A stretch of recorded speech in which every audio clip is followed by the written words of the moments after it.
Operation Sindoor భారత త్రివిధ దళాలపై అభిమానం చాటుకున్నారు సిరిసిల్ల చేనేత కార్మికుడు నల్లా విజయ్. ఆపరేషన్ సింధూర్ విజయవంతం అవటంపై అభినందనలు తెలుపుతూ అగ్గిపెట్టెలో ఈమెడే బంగారు శాల్వాను తయారు చేశారు.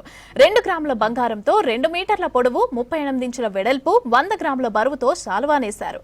ఆగస్టు 7న చేనేత దినోత్సవం పురస్కరించుకొని ప్రధాని మోదీకి ఆ శాల్వా పంపించనున్నట్లు తెలిపారు విజయ్.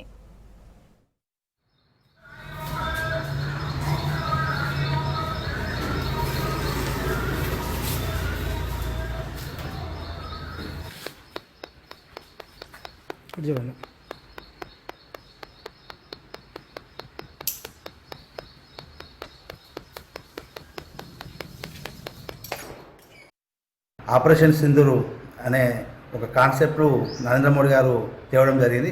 దాన్ని నేను ఆపరేషన్ సింధూర్ను ఒక షాలోగా తయారు చేసి ఆయనకు ఒక బహుమతిగా ఇవ్వాలనే కోరికతో దాదాపు ఒక 45 రోజులు కష్టపడి ఈ షాలోను తయారు చేయడం జరిగింది. ఇందులో త్రివిధ దళాల లోగోస్తో పాటు మరియు మన ఆర్మీ జవాన్ల ఫొటోస్ మరియు దానికి సంబంధించిన దానికి సంబంధించిన ముఖ చిత్రాలను ఈ శాలలో రూపొందించడం జరిగింది. దీన్ని పూర్తిగా 2 గ్రాముల జరితో ఈ శాలను తయారు చేయడం జరిగింది. దీని పొడవు వచ్చేసి 2 మీటర్లు, వెడల్పు వచ్చేసి 38 ఇంచులండి. ఈ శాలను తయారు చేసినందుకు ఎంతో సంతృప్తిగా ఉన్నానండి.